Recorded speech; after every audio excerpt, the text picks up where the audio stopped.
بعض اوقات ایک خاموش مدرس، ایک قلم اور ایک نظریہ تاریخ کے سب سے مضبوط تخت کو بھی گرا دیتا ہے۔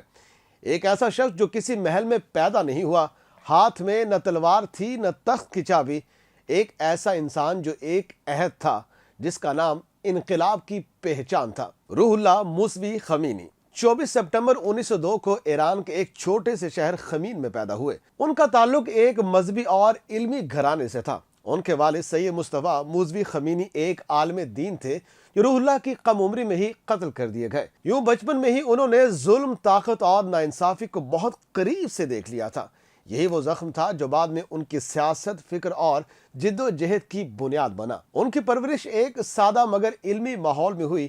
ابتدائی تعلیم خمین میں حاصل کی، پھر اعلیٰ دینی تعلیم کے لیے عراق اور بعد ازاں قم کا رخ کیا جو ایران کا سب سے بڑا دینی مرکز سمجھا جاتا ہے۔ قم میں انہوں نے فقہ، فلسفہ، منطق، تفسیر اور اخلاق میں مہارت حاصل کی۔ اس زمانے میں وہ ایک خاموش، سنجیدہ اور گہرا مطالعہ رکھنے والے طالب علم سمجھے جاتے تھے۔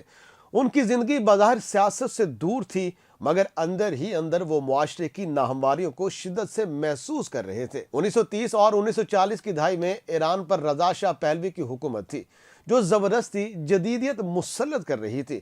حجاب پر پابندی، علماء کی تذلیل، مذہبی اداروں کو کمزور کرنا، یہ سب پالیسیاں روح اللہ خمینی جیسے علماء کے لیے ناقابل قبول تھیں، مگر اس وقت وہ کھل کر سامنے نہیں آئے۔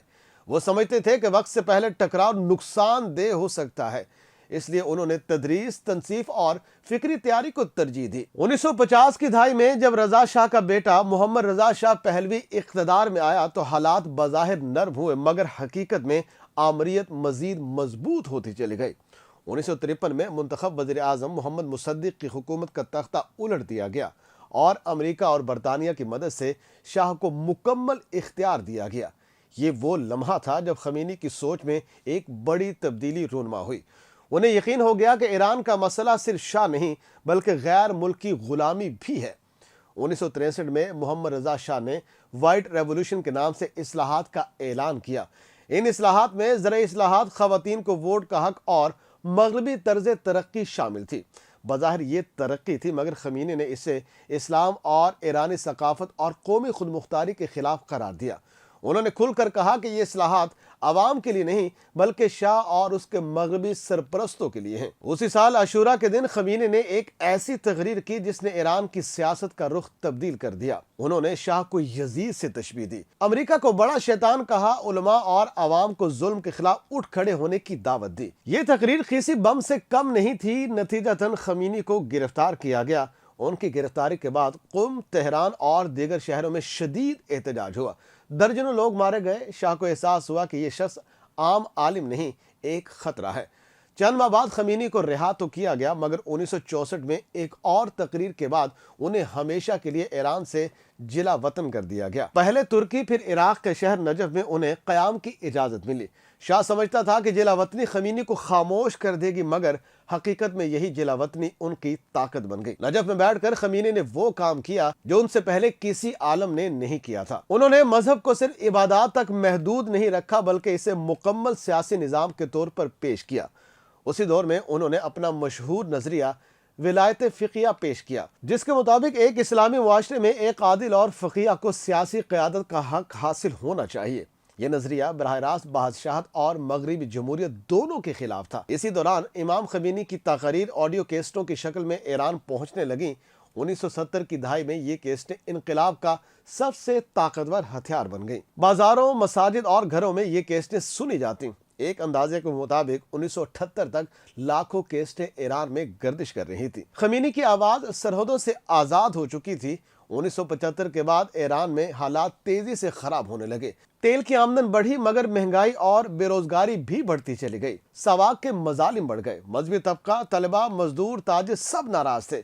امام خمینی نے اسی ناراضی کو ایک واضح سمت دی: شاہ کو جانا ہوگا۔ 1978 میں ایک سرکاری اخبار میں خمینی کے خلاف توہین آمیز مضمون شائع ہوا۔ قم میں احتجاج ہوا، فائرنگ میں لوگ مارے گئے۔ شیعہ روایت کے مطابق 40ویں کے احتجاج شروع ہوئے اور یہ احتجاج پورے ایران میں پھیل گئے۔ خمینی اب صرف مذہبی رہنما نہیں بلکہ قومی مزاحمت کی علامت بن چکا تھا۔ اسی سال عراق نے شاہ کے دباؤ پر خمینی کو نجف سے بھی نکال دیا۔ وہ فرانس کے قصبے نوفل لوشاتو پہنچے۔ یہ جگہ ان کے لیے غیر متوقع طور پر نعمت ثابت ہوئی۔ یہاں سے انہیں عالمی میڈیا تک رسائی ملی۔ بی بی سی، فرانسیسی صحافی، عالمی اخبارات سب خمینی کی بات سننے لگے۔ وہ روز بیانات دیتے، انٹرویوز ہوتے اور براہ راست ایرانی عوام کو پیغام بھیجا جاتا۔ جنوری 1979 میں محمد رضا شاہ پہلوی ایران چھوڑ کر فرار ہو گیا۔ 1 فروری 1979 کو خمینی 15 سالہ جلا وطنی کے بعد ایران واپس آئے۔ تہران کی سڑکوں پر تقریباً 50 لاکھ افراد موجود تھے۔ یہ تاریخ کے سب سے بڑے اجتماعات میں شمار ہوتا ہے۔ چند دنوں بعد شاہی نظام ختم ہو گیا، فوج نے غیر جانبداری اختیار کر لی اور انقلاب کامیاب ہو گیا۔ انقلاب کے بعد خمینی ایران کے سپریم لیڈر بنے۔ انہوں نے اسلامی جمہوریہ کا اعلان کیا، نیا آئین منظور کرایا گیا اور ولایت فقیہ کو ریاستی نظام کی بنیاد بنا دیا گیا۔ ان کی قیادت میں ایران نے امریکہ سے تعلقات توڑے، اسرائیل کو تسلیم کرنے سے انکار کیا اور خود کو ایک انقلابی ریاست کے طور پر پیش کیا۔ امام خمینی کی ذاتی زندگی انتہائی سادہ تھی۔ وہ قالین پر سوتے، سادہ کھانا کھاتے اور ذاتی دولت جمع نہیں کی۔